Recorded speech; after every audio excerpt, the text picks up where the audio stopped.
మారు మనసు పాప క్షమాపణ లేని వారుగా జీవిస్తుంటున్నారు.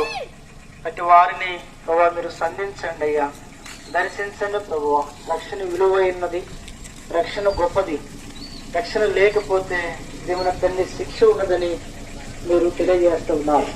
కాబట్టి ఈ స్థలంలో మీ దాసుల ద్వారా మీరు తెలియజేసిన శ్రేష్టమైన కొన్ని తలంపులు కొరకై వందనాలు. ఎవరైతే విన్నారో వారు హృదయంలో దేవుని వాక్యాన్ని భద్రపరచుకోవడానికి మీ కృప మెండుగా దయచేయండి ప్రభు. వారిని, వారి కుటుంబాలను, వారి బిడ్డలను దీవించండి.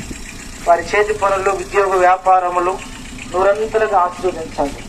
ఎవరైతే రోగులు, అస్వస్థ కలిగి ఆయా రుగ్మతుల ద్వారా పీడించబడుతున్నారో వారందరినీ మీరే తాకి ముట్టి పరిపూర్ణమైన స్వస్థతలు అనుగ్రహించండి ప్రభా. మేము కూడా ముందుకు వెళ్తున్నాం.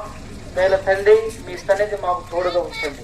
ప్రియమైన తండ్రి, నీకే మహిమ, ఘనత, స్తుతి, ప్రభావములు ఆరోపింపజేసుకుంటూ యేసుక్రీస్తు ప్రభు వారి యొక్క శ్రేష్టమైన నామములో స్తుతించి ప్రార్థన చేసి అడిగి గడుచున్నాము తండ్రి. ఆమేన్. ప్రియమైన వారులారా,